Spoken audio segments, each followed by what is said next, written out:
Before we get to the BCW review, I wanted to inform everybody I have changed the name of my YouTube channel from Heavy Glow Studios to Random Helix. I felt like the name change needed to happen. People were confusing me as this big studio. It's just, I'm not a big studio. It's just me, a guy trying to make videos, having some fun. So the new name is Random Helix. The URL is still youtube.com/HeavyGlowStudios because, you can't change it after you change it once. The Facebook page has changed to Random Helix, and it's facebook.com/Random Helix, and that's all lowercase. But if you haven't, go like the Facebook page for Random Helix. Subscribe to Random Helix YouTube page. And if you've already subscribed and liked those, you're already there. Nothing's changed. You don't have to go re-like or resubscribe. Anyway, let's get to this BCW review.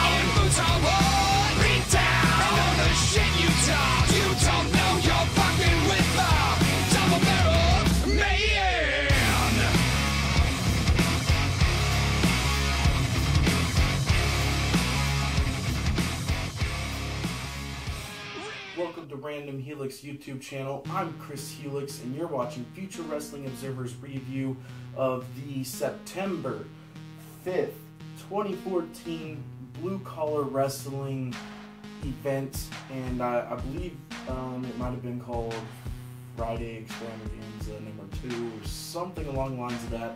But they hold these events at the North Portland Eagles Lodge, I think is what it was called. Anyway, let's get to the review of BCW. To kick off Blue Collar Wrestling, we had a Golden Ticket Battle Royale match. Now, a Golden Ticket match is probably what you think it is. It's kind of like a Money in the Bank match, only it's not a ladder match, and the Golden Ticket can be churned in at any time for any title, and Lord knows Blue Collar Wrestling's got enough titles to go around, so who knows what the winner will change the ticket in for.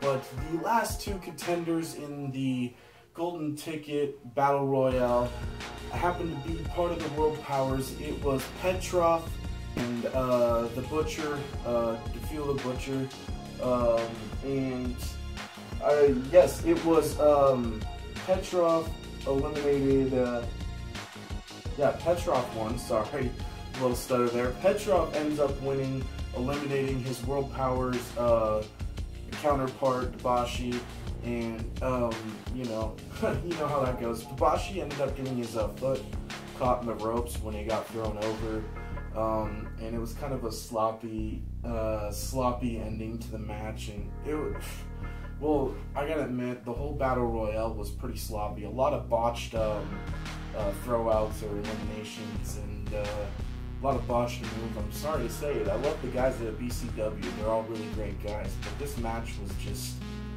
it seemed like I was watching backyard wrestling, so I'm going to have to give it 1 star. Time for a championship match. We got the Blue Collar Wrestling Pacific Northwest Tag Team Championships on the line. And it is the challengers, DeMarcus, James, and Kane. I think it's a father and son team, if I remember correctly, taking on Meat and Wraith, the champions at the time. Got my tag team belt right here, good old ECW, before that WWE bullshit takeover. Anyway, it was Kane ends up pinning Wraith for the win, and I gotta say, it was a pretty decent match. Definitely for a newcomer. Kane is a newcomer. He's the son, if I remember correctly, in this father-son tag team. And it was funny because after the match, he was running around the ring, running around outside the ring, and CJ Edwards and his dad were trying to get him to go back in the back, and then he threatened to ground him if he didn't come in the back, and he finally goes in the back. It was funny. It was funny. I'm gonna give him credit. That was a pretty good Pretty good segue into another match, but I gotta say there was from a few botches, which you know it's gonna happen with a newcomer. I'm not sure how long he's been wrestling, but I know everybody's seen it. There was a drop kick. You know, anybody knows drop kick. You gotta hit them in the. Usually they go for the face or the chest, something along the lines of that. He ended up botching it and sounded like he actually did hit the guy in the throat. And right after that, I had my camera, I was sitting there with my phone filming some so I could remember, you know, things just in case I forgot. And I seen, during that throat kick, I noticed you could see CJ in the background, and CJ just goes like this, like he was disappointed in some of the moves. And I seen CJ do it a few times, so not to call out CJ, but CJ seen that there's some improvement, and there's definitely some improvement to be made. But Kane, I see him going a long way in BCW.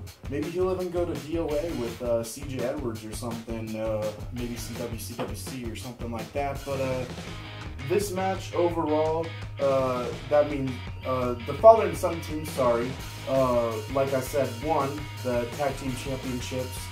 And I gotta give this 2 stars. Next match is Debauchee versus Atkins. I think he was supposed to face someone else, someone named Hudson or something like that. But it ended up being, everybody knows the news on the show, cards always subject to change. And it ended up being Atkins. And Atkins ends up winning, but not how you think he would. You think he'd win, you know, that's the normal thing. But he ends up winning because Petrov interferes and fucks over Debauchee, and the winner ends up being Atkins in this 2-star match. Next, we have a Champion of Champions match for a big-ass trophy, of course, because we have 3 champions in this match. It's Buddy Highway, which is the YouTube champion. We have Aries Toretto, which is, I believe, correct me if I'm wrong, sorry guys, just put it in the link, or the comments down below, and I'll make sure to like it up and make sure people see it, or put an annotation in the video. But I believe Aries Toretto is the BCW, I want to say heavyweight champ, that's probably wrong. And then CJ Edwards, I cannot remember the last what title he holds. I'm just going to say cruiserweight, but I'm pretty sure that's wrong. I don't even think they have a cruiserweight title. Anyway, this match was a pretty decent match, and it ended up pretty good.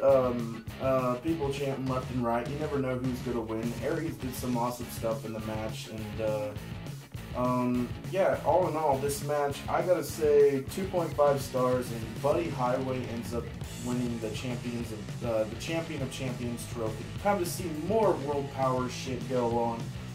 We have the main event, which is Tex Thompson versus Damon Side. Damon Side from the World Powers. Tex Thompson, if you haven't seen him, he's kind of a biker, bald-looking guy. You know, chains, everything. He's pretty cool. And of course, this was a street fight type match, and it was, or fans bringing weapons, whatever you want to call it. It was awesome. At the beginning of the match, they bring out a coffin full of weapons and a shopping cart. And it was the World Powers that brought out the coffin, and then they open the coffin to reveal there's a stuffed moose wrapped in barbed wire that's in there, plus, you know, some other fun toys like a sword and shit. Yeah, a sword. It's kind of fucking crazy. Oh,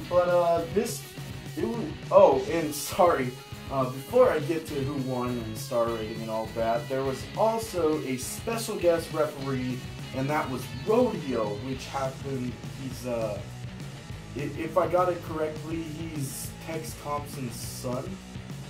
That might be wrong. I think he's just related to him or something. So, you know, stacking the odds in the favor of Tex Thompson, because, you know, you've got to do something when the World Powers are involved. But, this match ended kind of weirdly, because most of the time if a street fight or fancy weapons match ends in a no contest, you think they both went away on stretchers because the referee says they can't do it anymore. But it ended up being because, well, the World Powers just walked out on the match, and after trying to cut Rodeo, the special guest referee's hair off, he had like a mohawk, because it was like they said if Tex Thompson won, then they would cut Damon Size's hair. I wasn't sure if it was his beard or his hair. And then if Damon Size won, they were gonna cut Rodeo's mohawk off, which is a pretty sweet mohawk, by the way. But yeah, it ended up no contest, which I thought was kind of strange because they both walked away. It wasn't you know going away on a stretcher or anything. But the World Powers hightailed it out of the building, and this match ended in 3 stars. Blue Collar Wrestling's September 5th, 2014 event ends in 2 stars for me. That does it. I'll definitely be going back to see more Blue Collar Wrestling because I've seen some great stuff that they put on before. But anyways, that has been Future Wrestling Observer. I'm Chris Helix. Don't forget to subscribe to Random Helix, like the Random Helix Facebook page, and I'm tapping out.